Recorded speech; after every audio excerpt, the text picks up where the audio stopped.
All right, guys, welcome to another episode of the Watercraft Journal IRL. I am your host. My name is Kevin Shaw. Thanks for tuning in. It's been a while, hasn't it? It's been actually probably about 2 months since we've done a live session, an IRL, and I apologize for that. We have had a bit of highs and lows when it comes to the watercraft industry, and they're just the product that's coming out, the news that's coming out. It's a little bit of a roller coaster. We could do more we could do quite a bit of content in regards to just kind of the health of the industry, and maybe we can bring in some industry friends about that. And actually, to that point, that's a little bit about what we're going to be talking about today. And we're very excited to welcome our good friend Steve back from Cali Performance. Steve, welcome back, my friend. It's been a while since we last had you on. Yeah, it's good to be back. It's probably been a year. Yeah, it's been a year, hasn't it? Holy crap. I think it has. Yeah, well, I wish we were talking on better circumstances. I'm going to be real honest. Steve had reached out and he's like, we need to talk about the new Kawis. And I'm like, yeah. And he goes, yeah, we need to talk about the new Kawis. All right, fair enough. So we exchanged some emails and I said, hey, wait a minute. Why don't we just do this on the podcast instead? Now, Steve had a really good idea, but unfortunately just things weren't working out. And that was, you were coming home from where? World Finals in Arizona.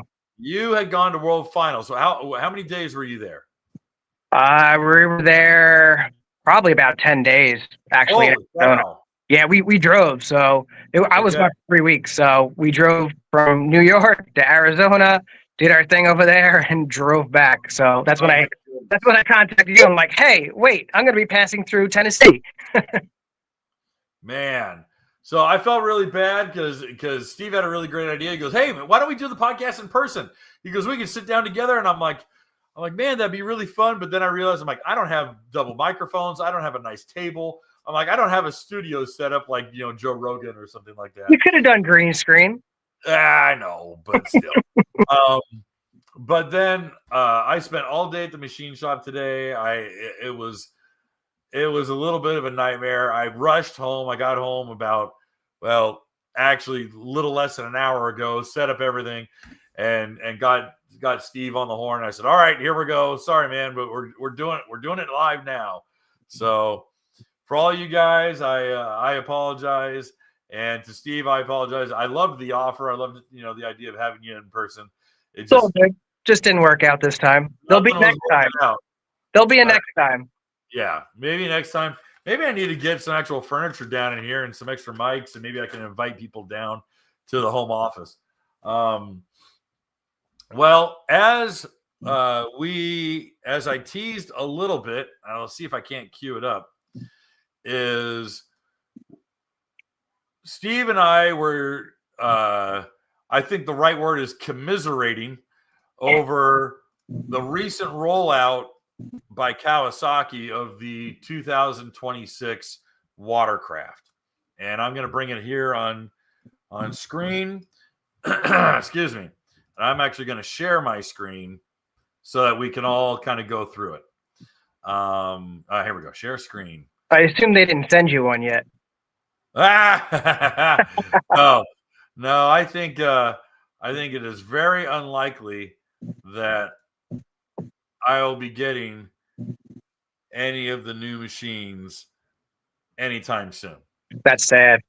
Well, I was waiting for the STXR, but I heard that was delayed another 2 years at World Finals. So okay, they said 2 years. They said 2 years. The guys from Japan next to us said 2 years out. Okay, well, That's interesting because I'd only heard a year, but this was the article that we published on the Watercraft Journal in regards to the new products for 2026. In addition to 2 runabouts that were teased. They were teased at the beginning of the year, actually late last year. Yep. And we did a couple podcasts about it. and as well as here's the SXX 160. Yep. And then we went through the machines that they did roll out. Now, I think it's important that you and I'm gonna come back to this page, but I like to I want to set the stage. Was December of last year. Well, let me back up. For years in the industry, the standard operating procedure was that Sea-Doo and Yamaha typically revealed their next year's models in August, September, typically separated by a few weeks. Right. Then Kawasaki would come along the first weekend or second weekend of October, and they'd roll out their new units. So everyone kind of had a nice spacing between all the rollouts. Well, why did they do it that way? Well, because these were the days of print publishing. These are the days of print magazines. There wasn't a lot of Facebook. There wasn't a lot of social media. And, we had MySpace. But those were the days. I liked having music. You could pick your favorite music for your profile page. I know. I miss those days. I wish we didn't have cell phones. I really do. They complicate things. Cell phones have pretty. I would be okay with just Nextel flip phones. I think a Nextel flip. Nothing. You remember those days where, hey, we're going to be there at 9:00 and everyone's there at 9:00 on the dot.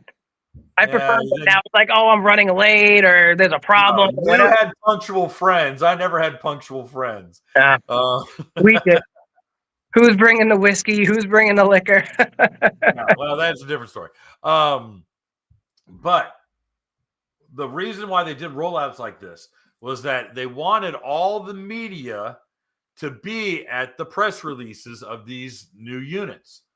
And typically they didn't want to share the issue that they would, if Yamaha wanted their new Yamahas to be on the cover of Splash Magazine or Personal Watercraft Illustrated or what have you, they would space out from Sea-Doo so that issue would be Yamaha on the front cover. They didn't want to fight Sea-Doo or Kawi for first ticket. Makes sense. Right. Well, so Sea-Doo would say, well, we'll roll ours out in August. And so they would have us come out and we go ride the skis and take pictures and blah, blah, blah, and wine and dine us. And then everyone's like, oh, man, they're so great. And they'd go home and they'd write an article and it'd be on the cover of Sea-Doo. Sea-Doo would be on the front cover of the magazine. And then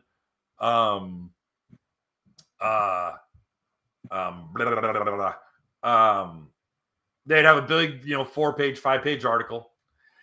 And that issue was all about the new rollout of the Sea-Doos.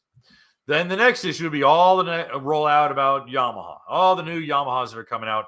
Everything's blue and cool and awesome and, blah, blah, blah. Then you would have the October issue. And October would be split between World Finals and Kawasaki. Right. And if you were a smart magazine editor, you would always put World Finals on the front cover because racing always got the most attention. So unless, no, you just did. Anyhow, so that was kind of the standard operating procedure.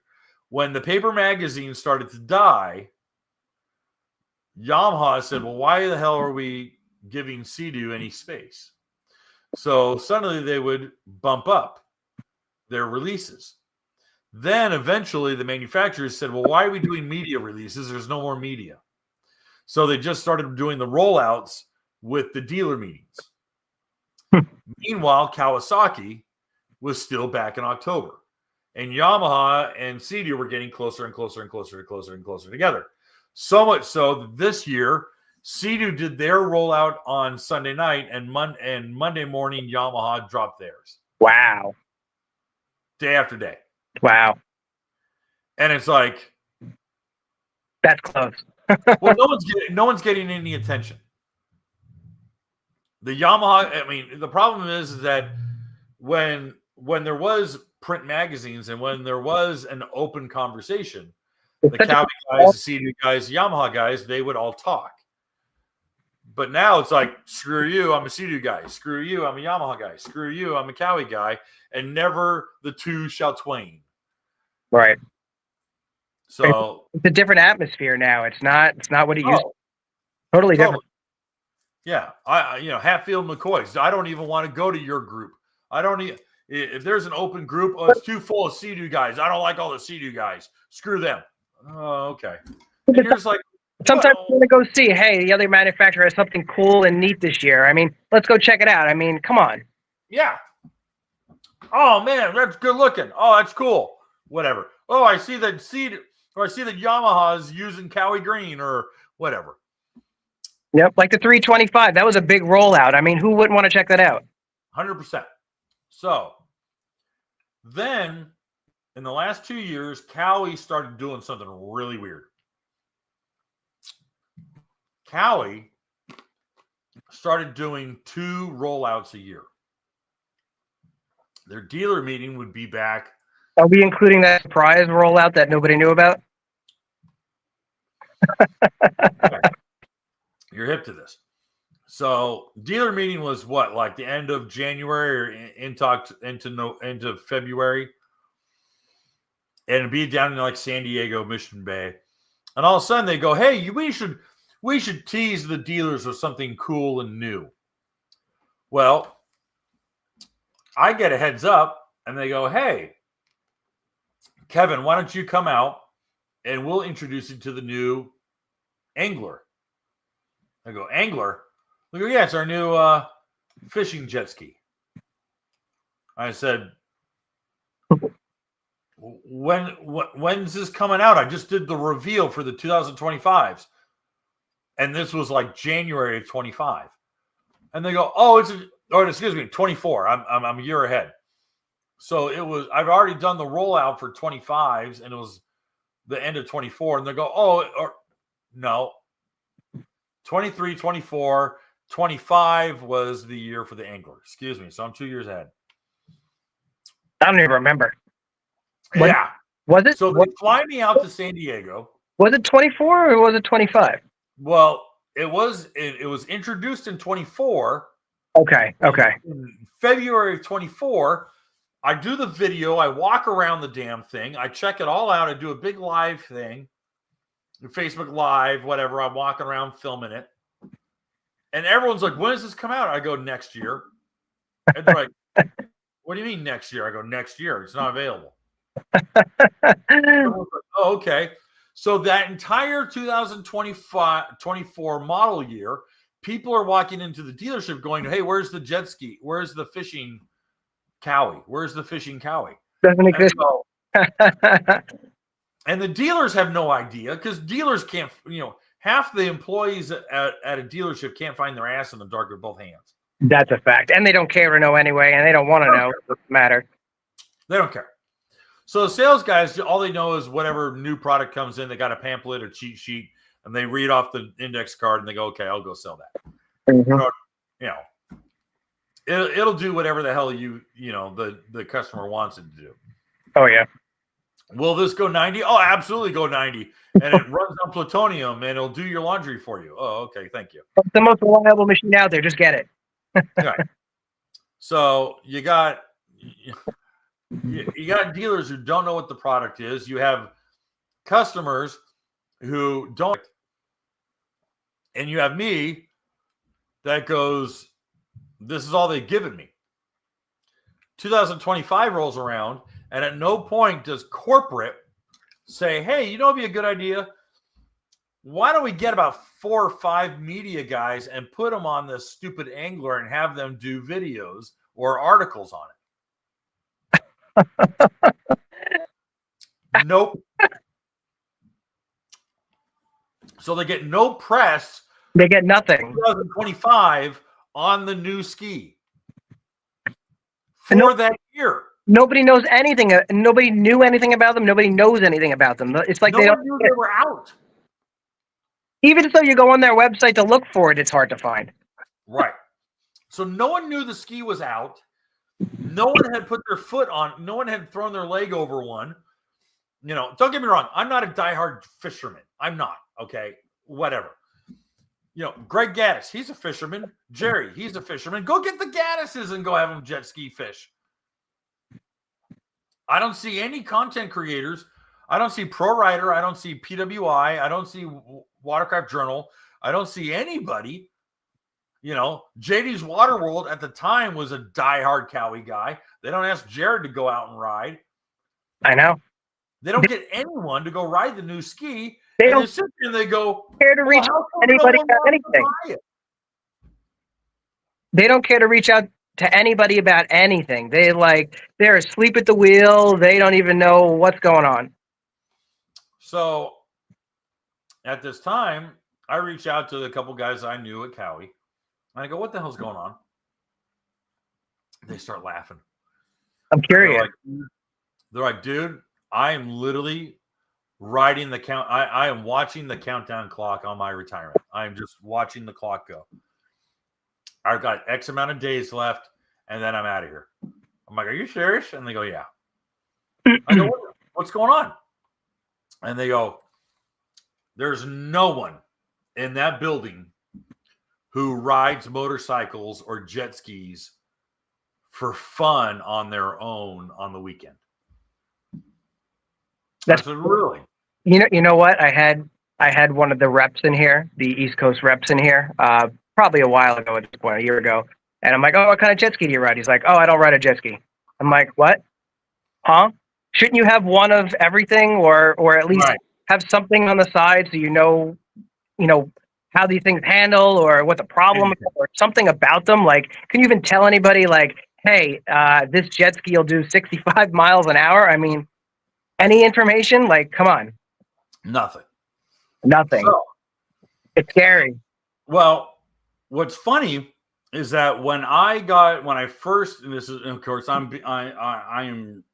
know I'm the crotchety old man going back in my day.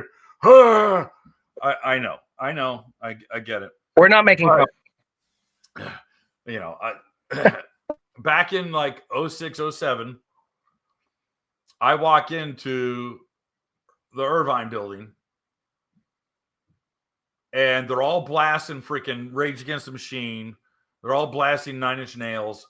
It's all freaking just industrial metal. And I got the Suits coming downstairs going, hey, man, what's up, dude?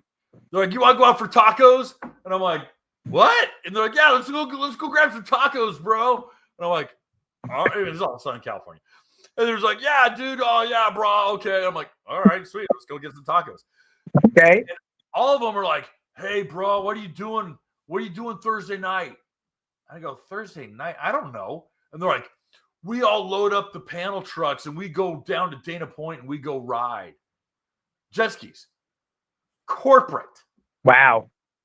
All the guys building new products. That's Anamori, Fuzzy, John Rawl, John Baines, all these dudes.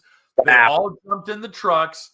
Corporate trucks. They all jumped in the corporate trucks and split like at 4 o'clock, drove against the traffic, put in the water at Dana Point, and they rode for a couple hours. That's good to hear. That's the way it was. That's the way it was. Now, on the flip side, well, I shouldn't say flip side, but for the guys who are like, yeah, jet skis are fun, but I'm going to go ride, there was a group of dudes who also loaded up another panel truck, and they went up to Ocotillo Wells or whatever, and they went dirt bike riding. They went into the trails. Hell yeah. So you had groups of enthusiasts in that company. Yep, within the company actually using the product. Right. Now, Yamaha Off-Road corporate used to be in Garden Grove, California. It used to be right there on Catella Avenue. All right. And I grew up right down the road from there. Like, I rode my bike past it. As a kid, I knew it. And what's funny is that the media rep for Sea-Doo today, all right, a guy named Tim Olson.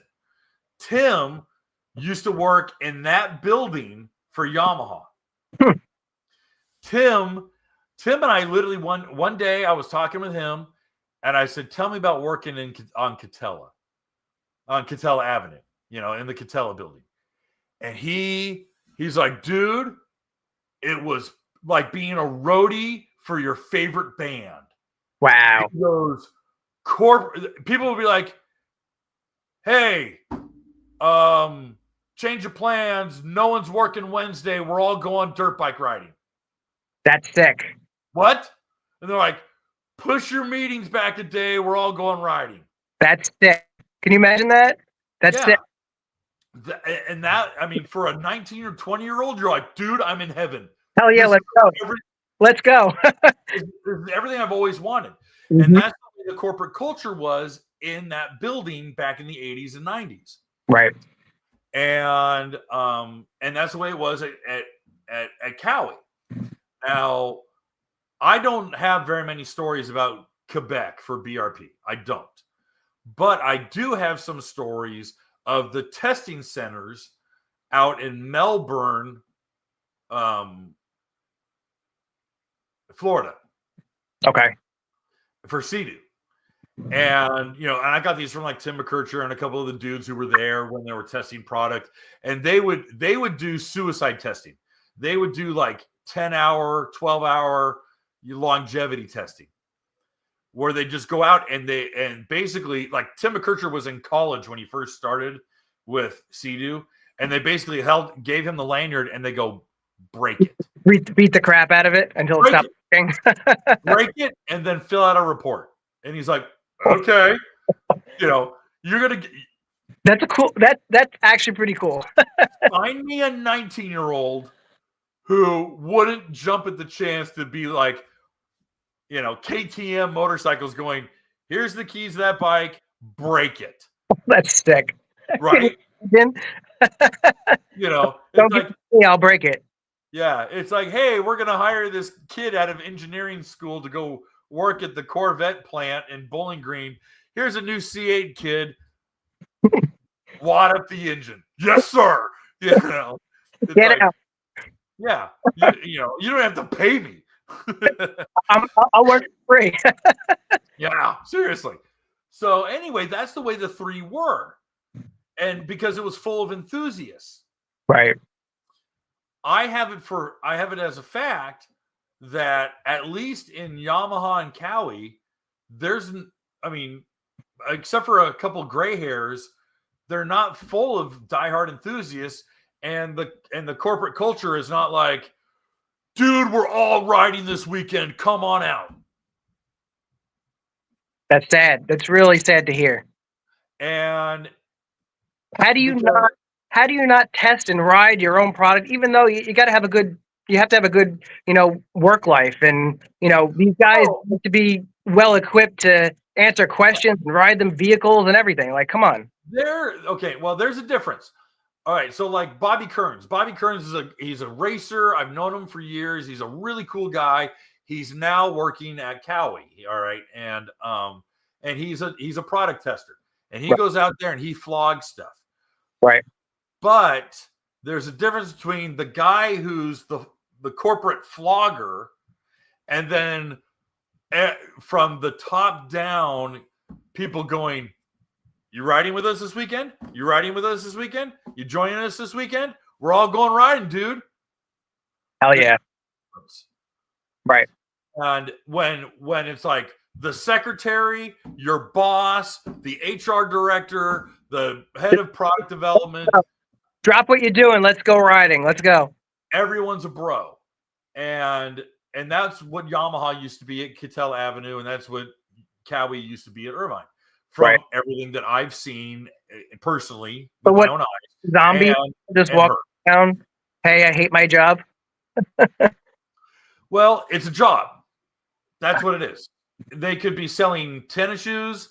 They could be selling dirt bikes. They could be selling egg beaters. I don't think they care. It seems like the consensus these days with a lot of companies. Not just Kawasaki, not just Yamaha. It seems like a lot of companies like that. It's just a job. Look at Harley Davidson literally lost. They lost the script. They absolutely lost the script. They suddenly said, hey, you know what we should do? We should focus more on being a lifestyle brand and selling product and apparel and selling the lifestyle. And it's like, no, you shouldn't. You should build product. You should build motorcycles. The only people who have, at the time, successfully segued because their product was obsolete was Playboy magazine. Playboy magazines looked around and they said, well, we're sunk. They're like, here's all the world's pornography. That's a fact. No one's reading our magazine. So what do? Well, no one was really reading Playboy for the articles. So they started selling, sweatpants with little bunnies on them and hoodies and they sold product. They sold apparel. And for whatever reason, some shithead CEO at Harley Davidson goes, that's a great idea. Let's do that. I mean, Harley Davidson deserved to get beat in the face for making the electric motorcycle. Yeah. And as a Mopar guy wearing a Mopar shirt for a Mopar magazine, Dodge deserved the same flogging for the electric Charger. And now they've canceled the electric Dodge Charger. What's the range on it? On a Charge? Oh, I don't know. Probably 170 miles. I don't know. Joke. All I know is that it made fart sounds out of the back because it had speakers making fake exhaust sounds.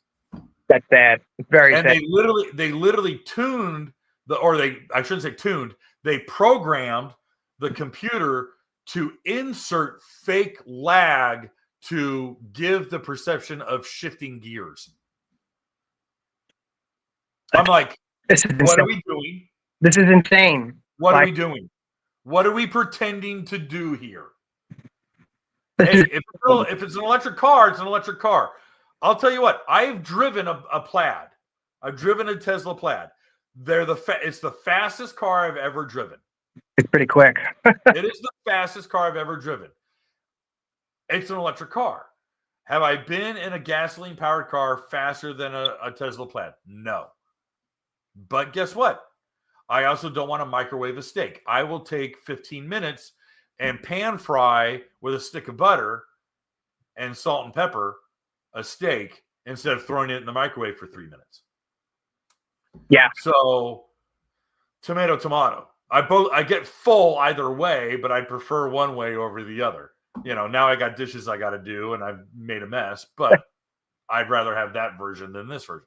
Both make a mess. I agree.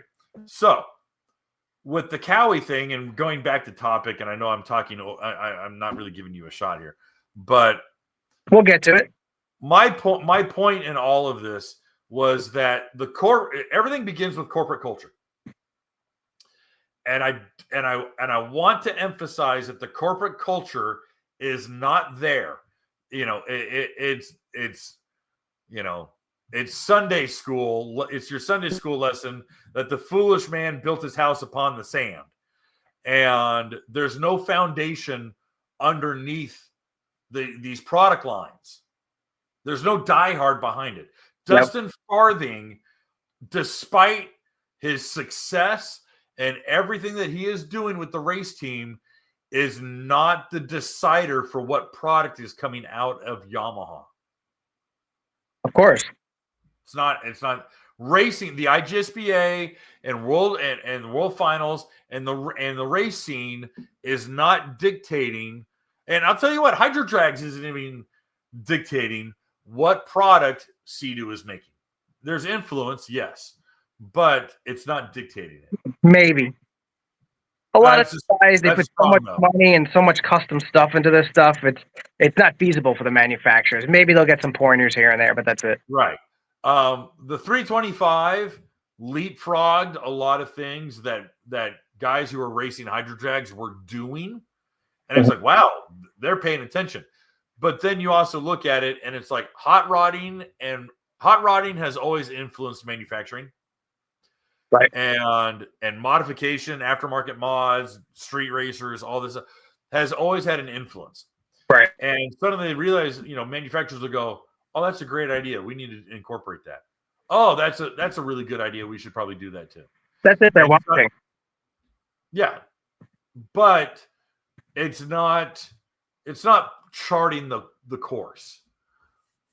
And unfortunately, in this day and age, what is charting the course for product is a already proven out of date sales model, and that is the baby boomer. Yeah. The baby boomer for 15 years dictated what the product was going to be. Sound systems, GPSs, comfort, stability, storage, extra range. That's who was dictating. That was the squeakiest wheel. But you know as much as I do, in the last 2 years, the pendulum has swung. Yep. That's a fact. Yeah. Wrong direction. Well, the pendulum swung I think it swung in the right direction. But the product hasn't caught up with it. The buyer doesn't want this crap. The buyer wants cheap, lightweight, stripped down. See, I think the average buyer doesn't really know what they want, especially on like a jet ski or whatever. A car, yeah, okay, maybe. But a jet ski, I really don't think a lot of newbies, I don't think they know what they want or they know what they like yet. So it's kind of hard to, hey, shove it in their face and you gotta like it, or, whatever. Like these guys that are designing this stuff have to like think about it like, all right, is a new jet ski rider gonna like this? Or is a experienced jet ski rider gonna like this? I don't think they're really gearing towards that crowd. Maybe at least not Kawasaki. Yamaha and people probably have it, down pat a bit better. No.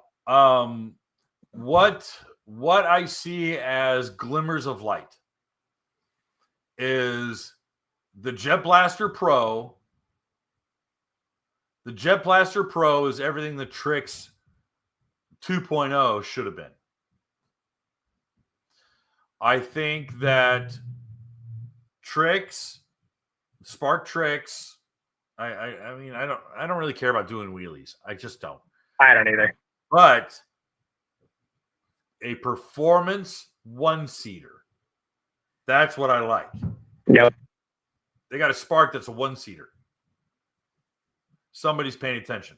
Yep. Blaster's lightweight. It's got a great torque curve. They're going retro colors. I mean, they are embracing the equity in their brand. Yep, I agree. They look at those and they go, let's see if those sell. Well, don't get me wrong. They're not going to outsell the sexy high performance, SVHO. They're not going to outsell the GPs. They're not going to outsell the 325 RXPX. The only way those skis outsell anything is if everybody pulls their head out of their ass and does what Sea-Doo did back in 2014 and say, it's a $5,000 jet ski. Come and get it. Oh, I remember that. That was crazy. Right. Look, now it's not $5,000 anymore. Well, it's $7,000. Or $7,999. $710 out the door. Yeah. And of course your loan rate is for like 7.8%. It's all, it's ridiculous. Yeah. But that's what makes this year's rollout from Kawi befuddling. Because not only did they do the premature release, like I was talking about with the Angler. Yep. Where back in December. Which I want to point out, the Angler is probably one of the worst selling Kawasaki's they've ever made. Well, they completely fumbled the ball. Yeah. It doesn't even really look that appealing. It's like they slapped it together in a garage and like, hey, let's see if people like this thing, I don't know. I'm a little more forgiving of the Angler. I understand the outriggers because the hull has to be stabilized. I agree, but they could have spent a little extra time to make it look a little bit better with the same functionality. Okay. See, it's funny is that I'm way more hypercritical of the Jet Angler, the Jet Fish package for the FX Yamahas. Mm-hmm. because it was such a half measure by Yamaha. Right. Kawi, they have a unique rack. They have a unique cooler on the back. They've got the GPS, the Garmin unit, which is comparable to the high-end trophy that Sea-Doo has. Yep. The outriggers show a little bit of foresight. I was okay with that. The placement of the rod holders I thought were okay. I think just call it the Jet Angler and call it a day. You don't need the Ultra 160 LXS Angler whoop-de-doo, just They could have chill out with me. They could have even taken a new school Kawasaki Ultra and had a package for it where you could bolt on this stuff and make it into your own angler, kind of like everybody else does. You can buy packages and put it on the machine to. Well, that was Yamaha's philosophy. Yep. I think that was a failure. I think a dedicated brand, for example, Sea-Doo. Sea-Doo could have made the Fish Pro a package on the GTX. Yep. 170 GTX. Do you want the Fish Pro package? Sounds great. Do you want the Fish Pro package trophy? Ooh, what's on that one? Do you want the Fish Pro package Apex? Ooh, you got my attention. What's on that one? You could have done that, but instead they made it its own segment. Yeah. Now, I don't think there's any machinations outside of just we have a new branch to the tree. Kawi's lineup is already so limited. I think making a dedicated unit of the angler. I think all in all, it would have saved them from, having that extra product line and investing so much into that if people don't like it. Like, hey, have this add-on and see how people like it. And if it goes over very well, then make a dedicated machine, Okay, right. Well, because they're you make a good point. In the market. Yeah. Well, again, the problem is the product is 5 years too late. I think more than that, 20. Well, you think of the Fish Pro. Fish Pro was 2018. Yeah. Fish Pro took 5 years of development. I had the conversation with those guys in 2015. That's crazy. 2015, they were like, we're looking at making a dedicated jet ski. I was like, oh, okay, for fishing. And then Kawi sits there and watches the Fish Pro from 2018, 2019, 2020 sell out every one of them. And then they go, hey, guys, maybe we should do something. So how long was the development? Because I don't know the answer for the Angler. Angler was less than 3 years. It was 2 years and change. Interesting. From to development to deployment? It was about two and a half years from what I've heard. Now that might be wrong, but the holdup was the fact that you couldn't stand in the footwells on an Ultra while it idled because it would roll over. Don't have that issue. Not anymore. I mean, I don't think. What do you mean? The Ultra 250s? You mean? No. Why would I talk about a 2007 model? I mean, technically, the 250s, the same hull they're still using today, pretty much.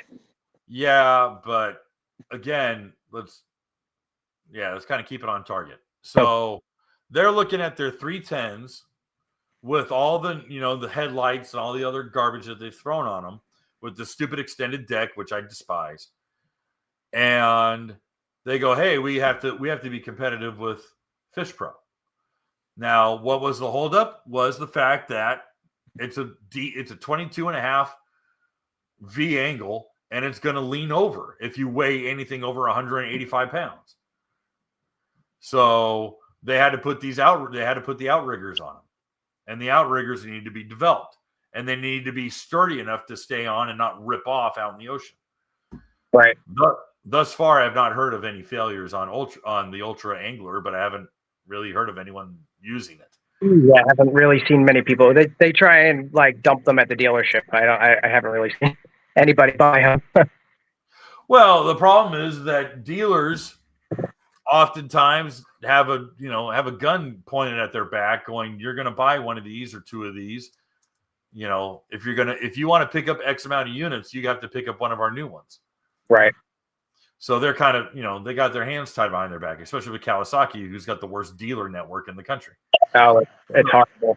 It's very horrible. It's really bad. Yeah. So, and the reps they got. Oh, yeah. I've heard horror stories about their reps. It's not even that. It's the guys that are working at the dealerships. The reps are terrible. The higher ups are terrible. I mean, the whole chain network is right. Terrible. Well, there's no enthusiasts. Like you said, you asked the rep what kind of jet ski you got, and he's like, I don't ride. I don't ride a jet ski. Why would I do that?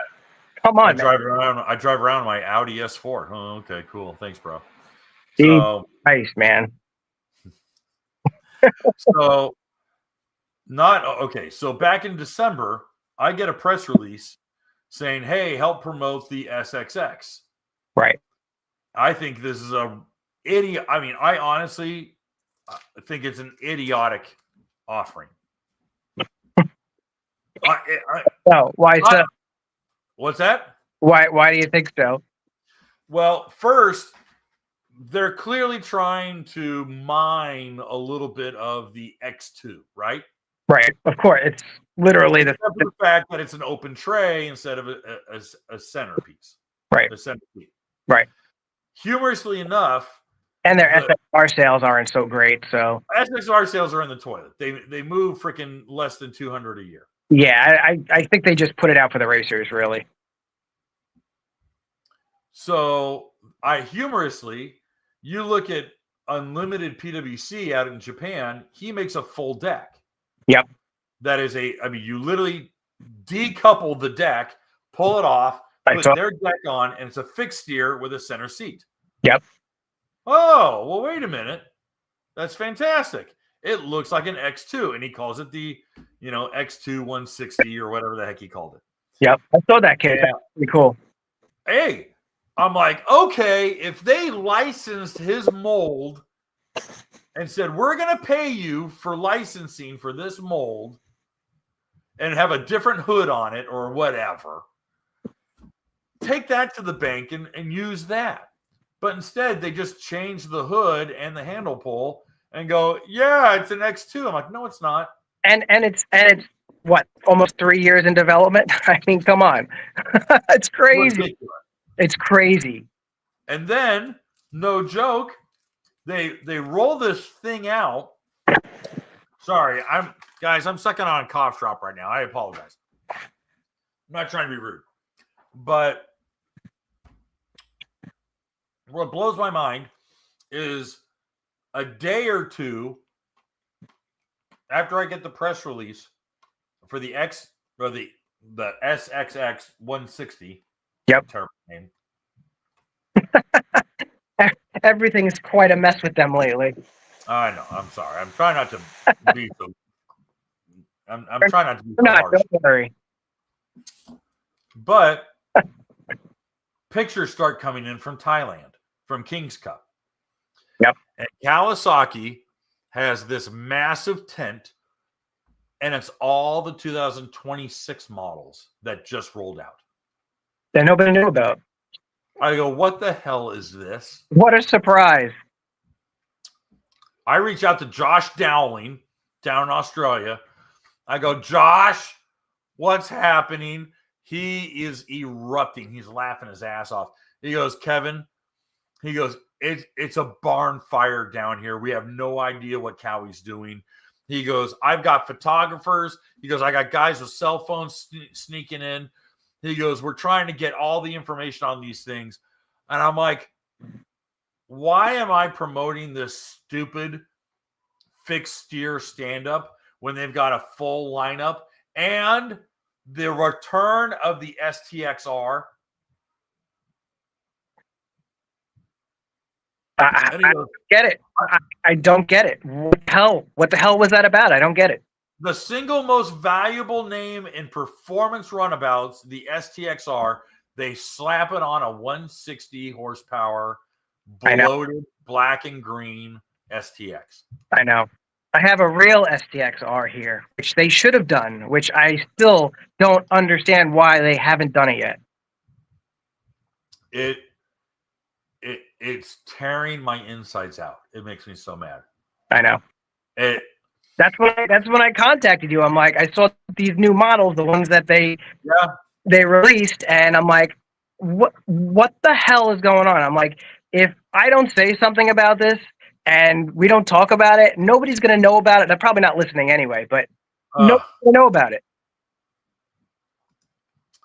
Here it is. So let's pull up the window here. Yep. The skis that they rolled out. This is the slideshow. All right. The base STX is now called the ST160. Yep.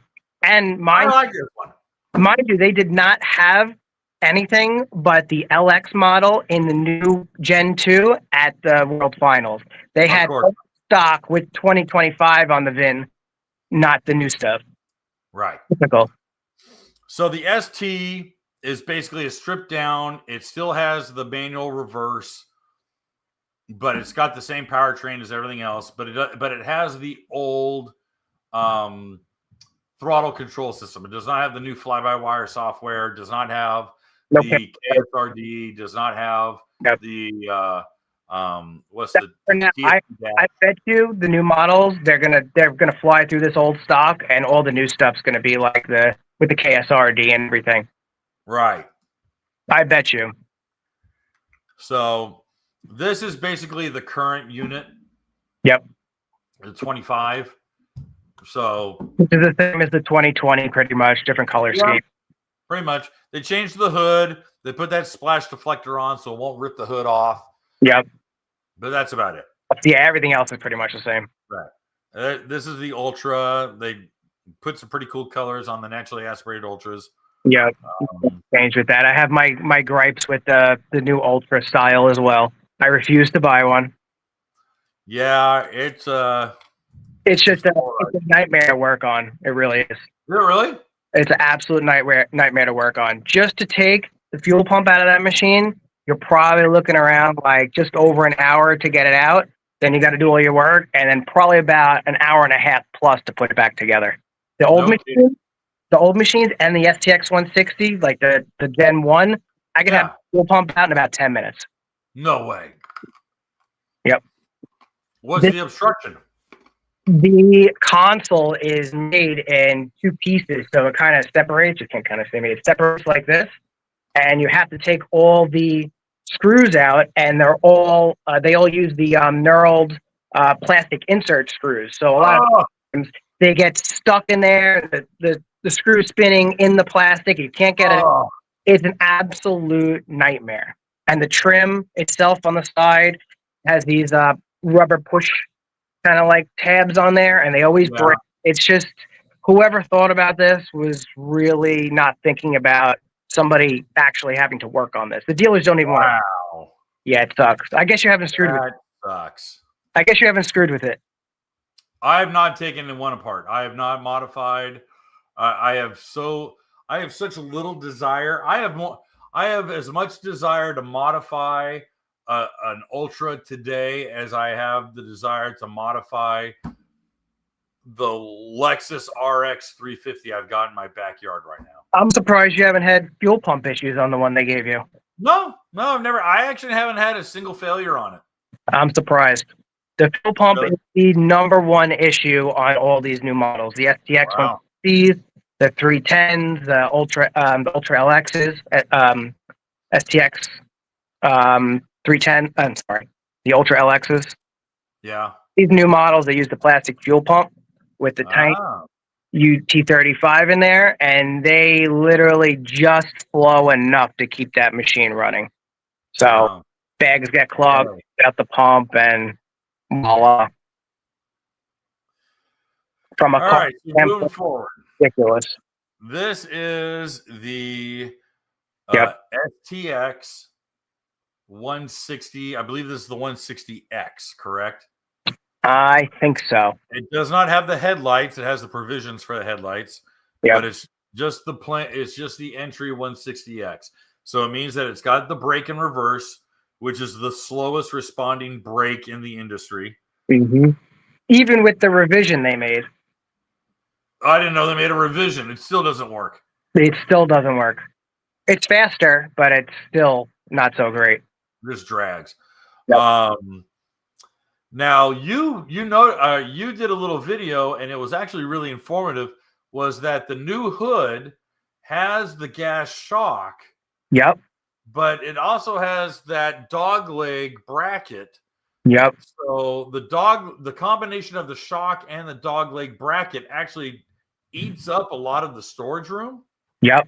So I give them props. I mean, going back to the piston was amazing because they had hood issues on the STXs. They're so flimsy. They'll break off. They're plastic. They're junk. So I give them props putting a piston back on there.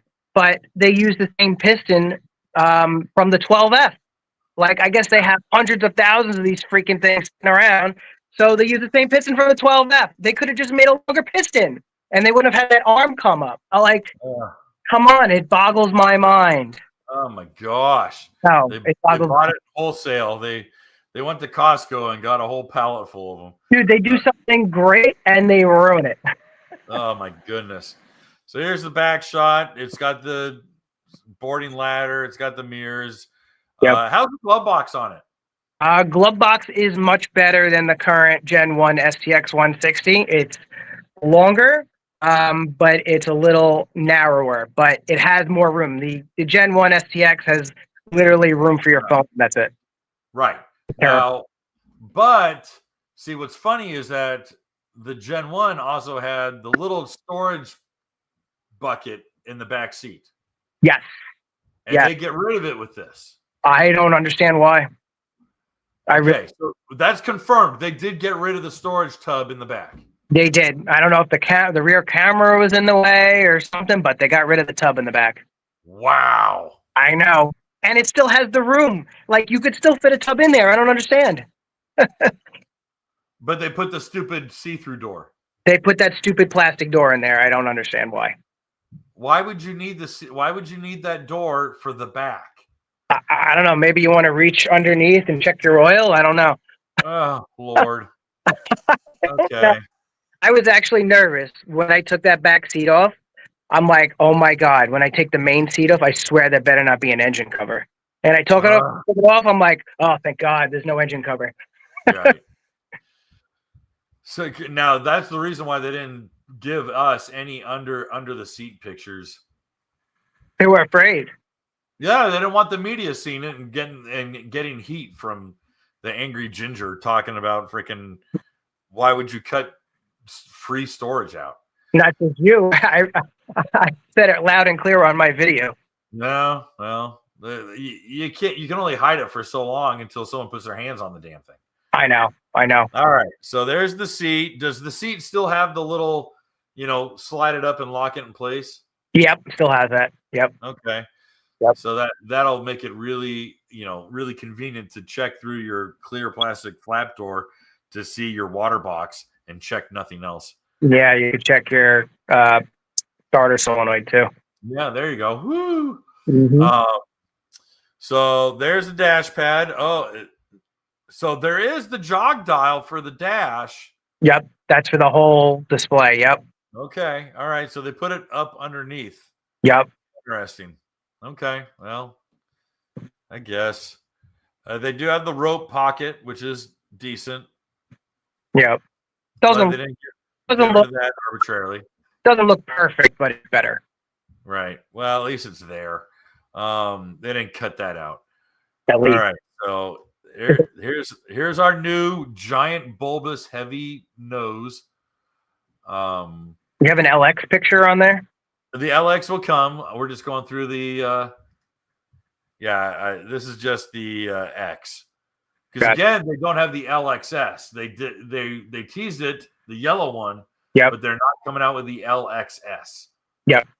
Why don't you just call it the LS instead of LXS? I don't know. X, LS, and LX. It's the whole jumbling of all the words and everything. It's just I Oh my gosh, it's don't know. Scrabble tiles. I don't know. All Nobody right, figured it out. We're the only ones that know.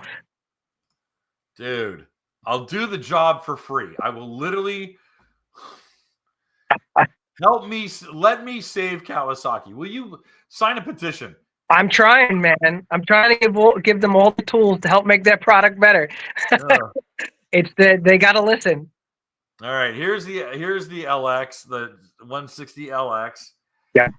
Has a two-tone seat. Woo. Has the speakers. The padding was Woo. terrible on that model that I saw. What's that?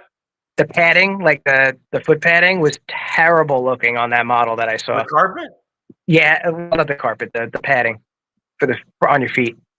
It had like well, they call it carpet. 2 lines and whatever you call it. HydroTurf. Yeah, the HydroTurf. It had like 2 lines cut in it. I don't know what they were thinking, but it doesn't look so great. I'm trying to see if I have a picture of it. I don't think I do.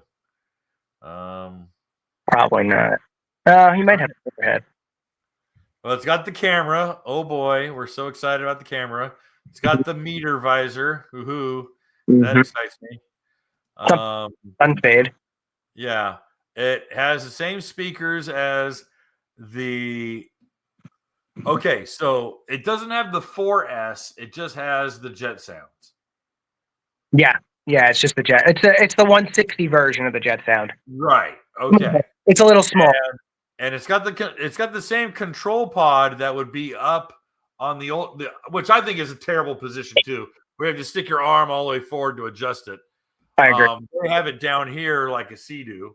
Well, they couldn't put it on the console because they have the KSRD up there. So, but right. I think, honestly, like in my video, I think they should have gotten rid of all audio controls on the pods, physical controls. Either control it with your phone or control it with the display, or do what they do in modern cars where it increases sound as you increase in decibels from the engine and everything. Right.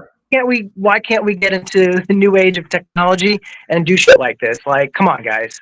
Well, what's so funny is that the TRT is a TFT. The TFT, correct me if I'm wrong, but the TFT is 100% Apple Play compatible on the motorcycles. That I don't know about. Okay, see, my understanding was that this same dash, which is on the high-end Terex and the high-end Mule and the high-end motorcycles, has CarPlay. Interesting. Very interesting. Because it's all satellite compatible. In fact, it even tells you it's acquiring a signal. So why don't we have CarPlay on here? Here's the funny thing is that I know for a fact that Sea-Doo is working on adapting CarPlay onto the big dash. Right. The big honking dash that they got. Yep. And that is going to be their big feather in their cap, whether, next year or the year after, is they're going to have Apple CarPlay. Okay. And cool, which is cool. I mean, that's a great idea. It's great, and it's perfectly compatible. It's yada. I mean, and it's proven. But see, the problem is that there's no money in using someone else's software. There's no money in using someone else's technology. Of course. So what happens is they go, well, we have to use BRP Go, or we have to use Yamaha Connect, or we have to use whatever the hell Kawi comes up with. Isn't Google Play, Google CarPlay, or whatever they call it, Android Play, whatever? Isn't that open source? Isn't it free? I would think so too, right? And it's like, oh, hey, it's compatible with everyone's phone, and it's easy to navigate. It's easy to use. It already integrates into every vehicle on the road today has this. Correct. Well, here we are trying to do something unique and reinvent the wheel. I don't know why they're reinventing the wheel. Well, because they can sell you a subscription. Doesn't Kawasaki have proprietary software where they have something where you can integrate your phone or something? What the hell is it? JD knows what it is if he's on here. I think he told me about it. I think Kawasaki has something proprietary where you can connect your phone or something like that, but not for the JetSki. Oh, when I drove the then new mules with the air conditioning and the fully enclosed cabin and stuff. Yep. And so how cool is it? Well, I mean, dude, it's a freaking it's all it is it's a glorified golf cart. They're hyping this thing up like crazy. Rideology app is there it is. What pairs with the Ultra? Okay. Rideology. Oh, let's make something else new. Instead of Apple Play or Google, it just I don't know. Oh my gosh, just keep it simple. Dude, it's like the Gen 1, I can't say on the Gen 2, but the Gen 1 STX 160 had the USB port in there. Uh-huh. I originally thought it was to charge your phone. No, it's actually to connect your phone to the audio system. It has Bluetooth already. Why are you going to waste your time? Like, come on. There's an audio jack, and there's a USB Type-A in there to connect your phone. Why do we need this, guys? The very first, hey, listen, back in 2014, 2015, when they first introduced Jet Sounds, you will not believe what they gave the media. They sat us down. They said, you're going to ride the most advanced, most high-performance jet ski ever built, and you're going to do it with the best soundtrack you've ever heard. And they gave every one of us a thumb drive to plug in to the Jet Sounds and listen to someone's like workout mix from like their iPod. That's great. It was like, Thunderstruck and all this, and I just sat there and I go, what asshole is going to bring a thumb drive? Yeah, it doesn't even fit in the freaking glove box. Oh my God. I was about 10 years behind, man. Oh, I was beside myself. And Jerry Gaddis is sitting next to me and he's just looking at me, pulling my hair out. And he's laughing so hard. And he's just like, oh, Kevin's going to pop. Did anybody say anything? Oh, shit. Yeah. It was so funny because that was the same dinner. I sat there with Minoru Kanamori. I sat there with the Japanese production team, and they had, I want to say they had the vice president of Kawasaki USA there. Okay. And at the time, I kept the keys to my 69 Dodge Charger on my key ring. And I just so happened to have all my keys in my pocket. And I pull my keychain out and I pull the ring off and I unthread it from my carabiner that I had. And it was literally all the keys to my charger. And I put it down on the table and I slid it across and I said, I guarantee you, I'll put my most prized possession on the table, that if you took the supercharged Ultra engine and put it in the STX and called it the STXR, and at the time, like I think an RX-PX 300 was like $15,800. It was around there. What year was it? This was back in like 2015, I think. Okay. Maybe it was 2014. So maybe it was before the 300. So it was a 260. Because the 300 came out in 17. Excuse me. So I slid my keys across and I said, before they announced the 310, it was the 300. I said, if you guys put the 300 in the STX and called it the STXR and charged $18,000 and made 2,500 of them a year, you would sell out every one of them. Yep. And I slid my keys across and I let it sit there. And I go, I know I'm right. Jerry knows I'm right. And I pointed at a couple different guys who knew me, and they said, and they know I'm right. You guys are too chicken shit to do it. And they're like, oh, well, and they gave me a bunch of legalese. They gave me a bunch of legal, like, oh, it's just too dangerous. We just can't do it. It's just too dangerous. It's just detune it. Fine, make it a 260. It's Put simple. a big pulley on it and make it a 260 so that guys like you and Dave Bambis will say, all right, it's a race to make 330 horse out of this thing. Yep. Great. Yep. And Cali Performance has a fuel rail, an injector kit, a pulley, and I'll make 348 horsepower and blah, blah, blah, or whatever. You also need a fuel pump, and here's the badass kit for it. And it's my stage 3 kit. I don't care. Whatever. It'd be simple as hell. Yeah. Honestly, they could put all the stock stuff on there, just limit the RPM. All right. Limit to 7,000 RPM. Done. These keys right here that I slid across the table. Those exact keys? These exact keys. I had them here on my pegboard. That's hilarious. These exact keys I had sitting on the table, and I said, I know I'm right, and you know I'm right. And it was so funny.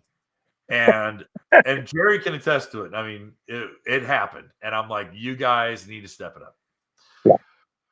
So obviously they haven't done anything, so they don't care. I mean, well, what's the STXR? It's just a 160. Well, it's a STX 160 hull with the supercharged motor in it. Who? Ours. The one that we made. Oh, okay. I thought that's what you're talking about. I thought you were talking about corporate. I'm like, no. Oh, no. That's ours. All right. Let's see here. Plastic cleats. Those are going to last long. Yeah, give them about a year and a half. Well, it just takes one rough, one dickhead coming into the fuel dock too quick, and someone who's tied up having that thing rip the rope right out of it. If you look close on there, you can see they're actually steel bolts. They're not even stainless steel. They're not even stainless?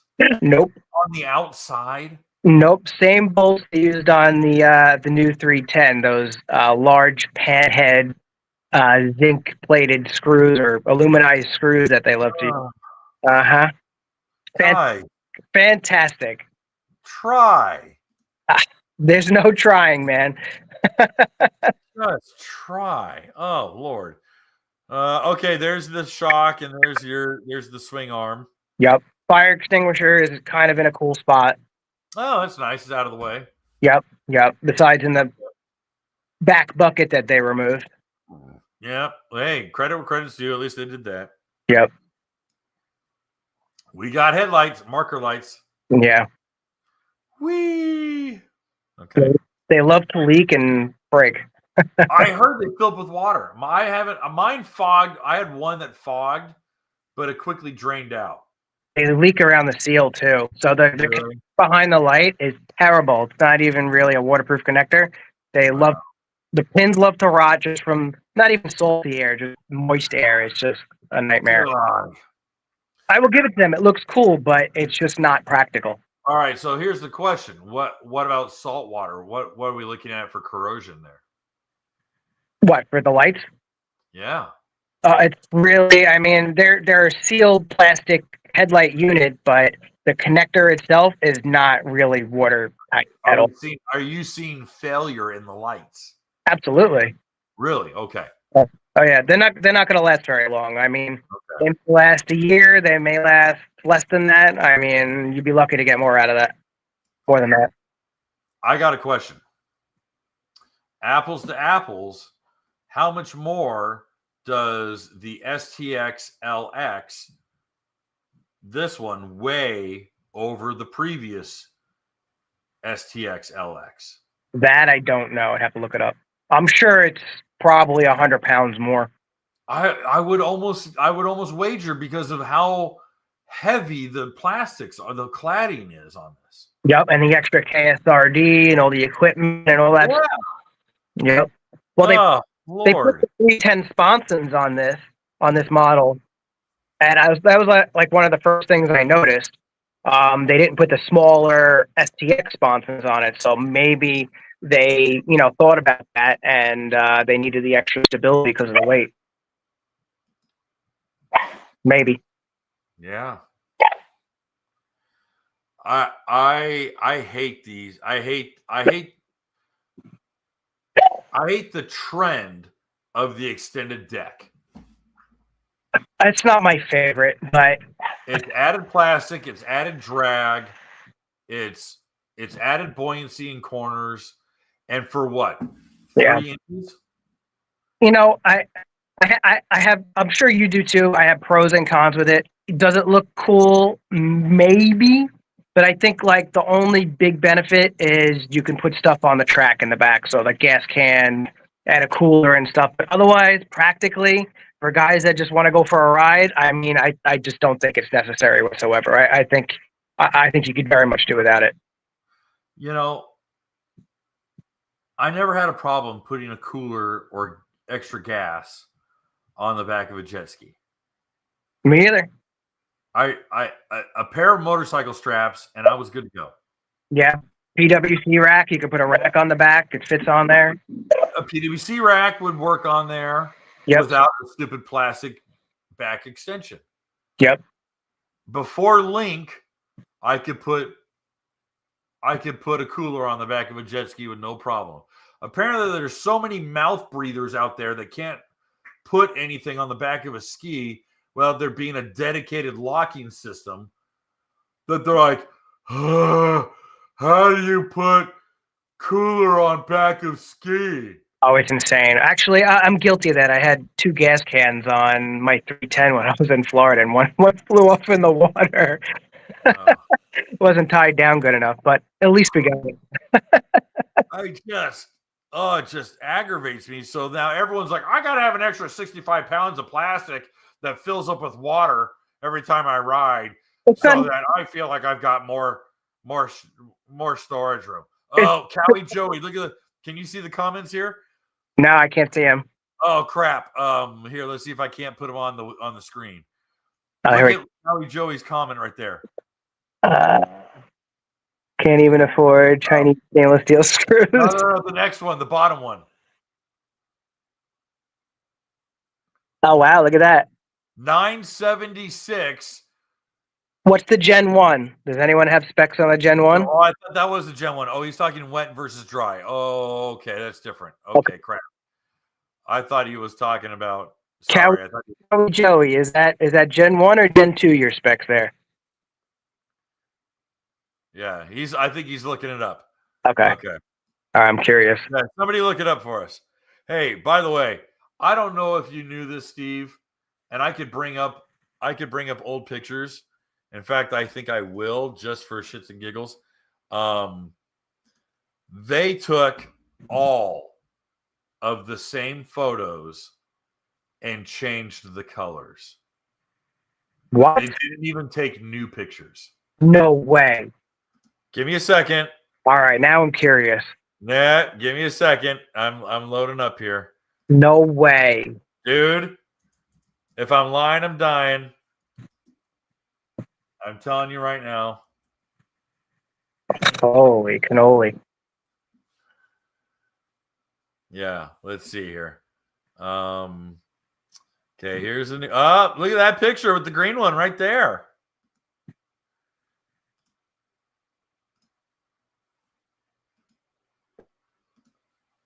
Hold on a second. Hold on. All right, we've got the toe one. That was supposed to be the orange one. Okay. So let's pull up. Let's see if 24 has the same pictures. Reveals color schemes for 24. Oh, here's a good one. Okay, here's our gold LX, right? Yep. Okay. This one is one of my favorites. And I'll tell you why. Oh, look, it's white. Wait, go to that other picture one more time. Oh my God. Same board. Oh my God, that's crazy. Oh, I'm not done yet. Not done yet. Remember this gold one used to be gold? How did you notice that? Wow. Because I'm brilliant. That's why.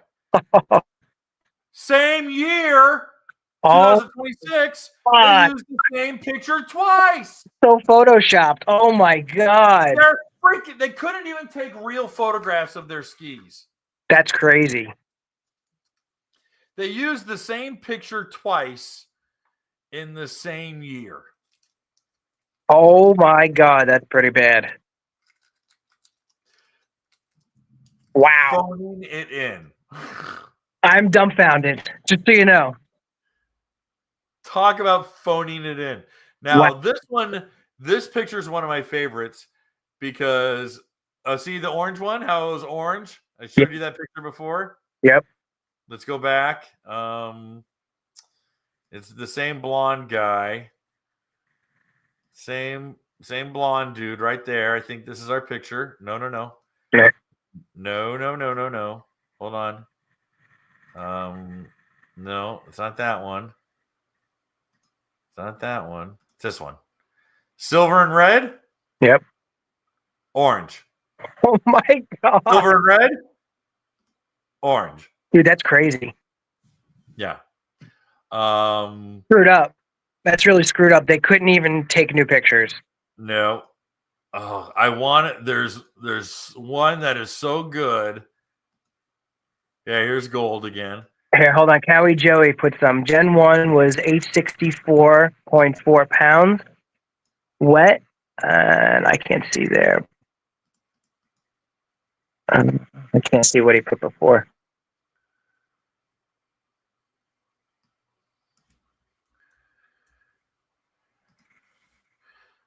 We're gonna get to all the super chats in a second. We're having too much fun dogging on Kawi right now. This is pretty bad. Huh. All right. Pulling these strings. This is really bad. Okay, this is 2021. It's not the new stuff. 22. I don't think 22 is going to have the picture I want. I'm not sure. Okay. This one, what they did to this picture is my favorite. Okay. This is an old picture. How this picture, if I'm not mistaken, this picture goes back to here it is. Oh my God. Hold on.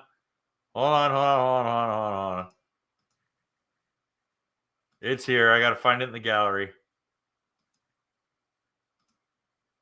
Here it is. Look what they did and Photoshop the hood and the splash deflector. Dude, that's bad. That's really bad. And they did it on the other one in the back too. And they changed the color of the guy's vest, so it's the new colors of the vest. So it's cheaper to do a little Photoshop work than a new photo shoot. I like it. Let's do this. Oh my God. Dude. Oh, that's I feel like Joe Rogan, like, look at this, dude, conspiracy theory. But it's like this is bad. This is bad. Total smoking gun on this. It's so funny. Wow. 2022. The article is from 2021. It's not like Yamaha doesn't do the same thing. Come on, man. I've never seen it. I've never seen Sea-Doo or Yamaha do the same thing. I highly doubt that. I highly doubt they would do that. This article is from 2021. 5 years later, 5.5 years later, we are using the same photograph to promote new product. That's insane. That's insane. Who is in charge of this? This is crazy. Why did hey, what is Kawi gaslighting us? You should do an article. Hey, look at these pictures. What year model is this machine? So anyways, that was my last takeaway on this whole thing. Holy.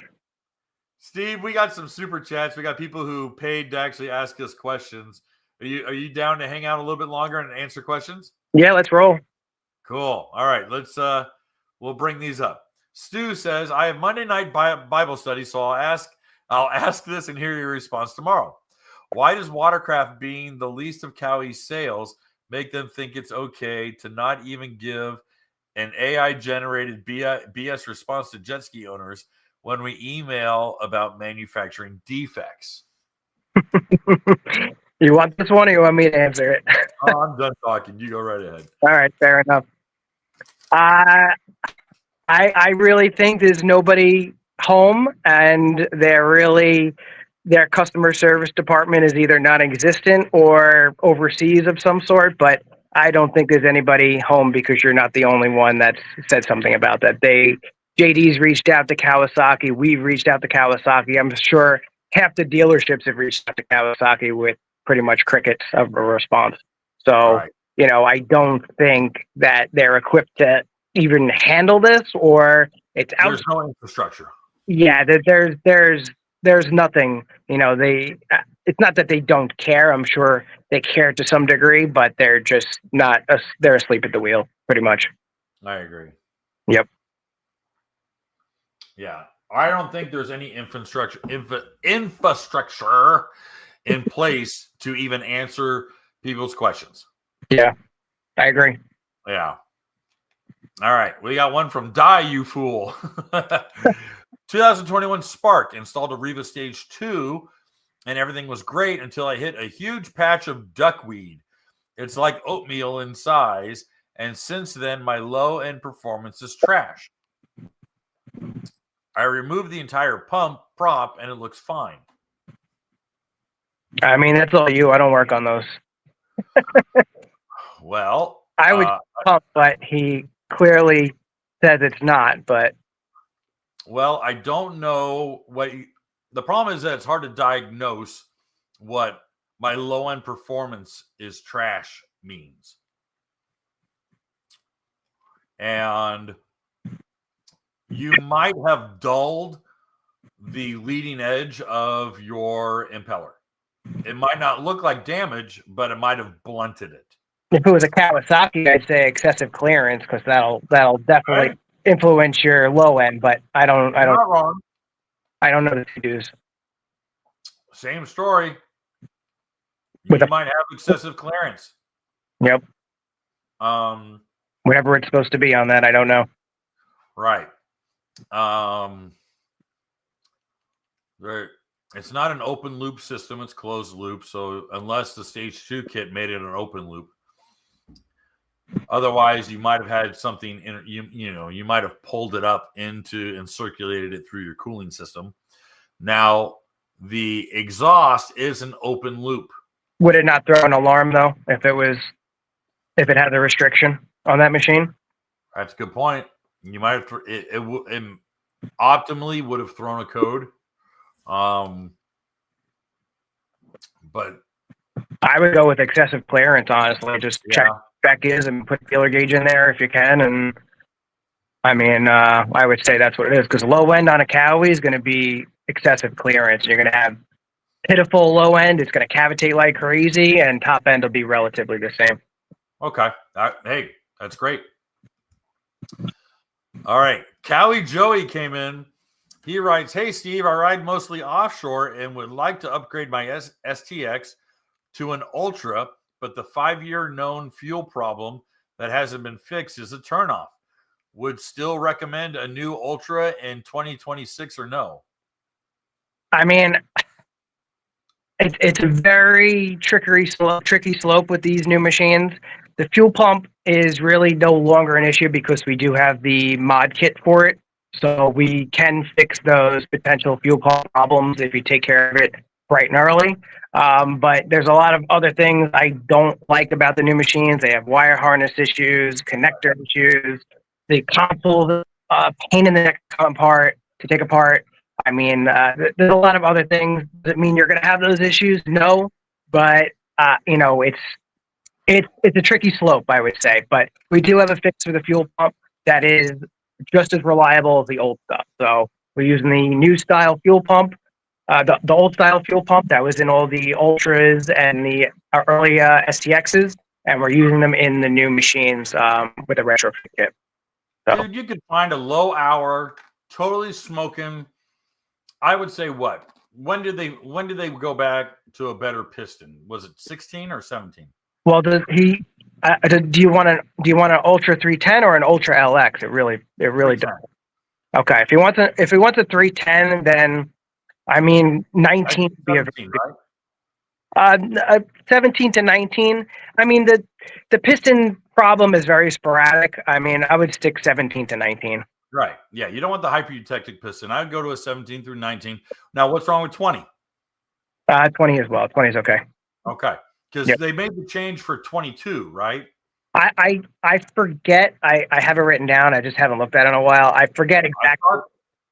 I thought the model change was 22. So from 17 to 21, you've got a window of the very clean Ferrari body lines. You've got it's the leanest version. If you just get a 310X or a 310R, you are primo. And you can get a low hour one that doesn't have any of the other garbage on it, doesn't have any other of the extra crap, and you're in like Flynn, and it just hauls ass, and it's a blast. Yeah, you just got to worry about the throttle body, but you can always put an older version throttle body. Mikuni changed in, I think it was 17. They used a Chinese. There's Chinese guts in their throttle body from Really? up. Yeah, so you could tell by the side of the throttle body, it's kind of square-ish and bigger on the old stuff, and the new stuff is very, very small, and they fail a lot more often. So you can put the old stuff on the new stuff and vice versa, but there's not as much in circulation anymore. But okay, stuff is that's good to know. Thank you. Far superior. You're the right guy to talk to. I tell you what. Little tidbits here and there. That's great. All right, Henry. Henry's an old hat when it comes to the podcast. Thank you, Henry, for coming back. What's up, Kevin? If I were to buy another sit-down ski, it would be an Ultra 310 as I ride on Lake St. Clair, as I think it's the best rough water touring ski. I agree 100%. I would probably do exactly what we were just talking about and consider a 17 through 21. And then you go over to Steve's website at kawiperformance.com and just go ape shit with all the money you've saved on a new ski and just outfit the snot out of it. Email us first. We'll steer you in the right direction. There you go. See? Do it that way. So you spend money on the proper stuff. Yeah. Apple boat play. Come on, man. Hey, listen, I'm literally asking people to stop buying skis with stereos. Like, listen to the engine and listen to the wind going past and leave all your shit in the car and actually enjoy it. Everything at like 3/4 throttle and up or even half throttle and up. I mean, come on. Yeah. Just stop it. You don't need all this crap. You're getting on the water to escape all this stuff. The last thing you need to do is to be able to send text messages on your phone like on a Yamaha. Cut it out. I can't believe we got another one from Henry. Henry writes, "This is too funny not to share, but my neighbor took me to court over my Yamaha RZ 350 sitting on my driveway. When the judge told her to get lost, she threw the mother of all tantrums. It was hilarious. I'm sorry that you live next to a Karen." Oh my God. That sucks, man. Hey, is it a gated community? Do you have a HOA? I was for a second there. I had to think about it. HOA is the worst. I would never live anywhere with an HOA. I'm sorry. I have too many projects and too much noise coming out of my garage. You kicked out at day 2. That's funny. All right. Well, we don't have any more super chats. It's already been an hour and a half. I can't believe it. Okay.